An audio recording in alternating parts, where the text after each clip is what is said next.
కూడా ప్రత్యేక ధన్యవాదాలు. నిన్న జరిగినటువంటి విషయం చాలా ఘోరమైనటువంటి విషయమే. నేను అక్కడికి స్పాట్ దగ్గరికి వెళ్ళాను. 10 గంటల సమయానికి అక్కడ చేరుకోవడం జరిగింది. చాలా ఘోరంగా ఆ టిప్పర్ ఆర్టీసీ బస్సు గుద్దడం వల్ల 17 మంది అక్కడ స్పాట్లో చనిపోవడం జరిగింది. తర్వాత అక్కడ హాస్పిటల్ సరిగా లేనందువలన ఈ మిగతా 4-5 మంది చనిపోవడం జరిగింది. కాబట్టి వాళ్ళందరికీ కూడా మేమందరం కొడంగల్లో జేఏసీ తరఫున అదేవిధంగా ఇక్కడికి వచ్చేసినట్టు ప్రతి ఒక్కరు కూడా వాళ్ళకు నివాళులు అర్పించడం జరుగుతూ ఉంది. ఈ గౌరవనీయులు రేవంత్ రెడ్డి గారు ఇక్కడ కొడంగల్కి వస్తా ఉన్నటువంటి దారి ఏదైతే మన్నగూడ నుంచి అప్ప జంక్షన్ వరకు ఖచ్చితంగా అక్కడ రోడ్ అయితే వేయాలి.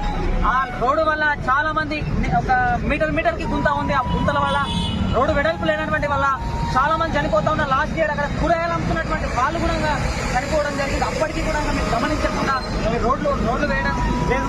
దయచేసి సీఎం రేవంత్ రెడ్డి గారైనా సరే, ఎమ్మెల్యేలు అయినటువంటి తాండ్ర ఎమ్మెల్యే అయినటువంటి వాళ్ళైనా సరే, మరిగి మిగతా ఎమ్మెల్యే అందరూ కూడా దయచేసి రోడ్లు వెంటనే శాంక్షన్ చేసి వెంటనే పనులు మొదలు చేయాలని మనస్ఫూర్తిగా కోరుకుంటూ ఇక్కడికి విచ్చేసినటువంటి ప్రతి ఒక్కరికి కూడా ప్రత్యేక ధన్యవాదాలు.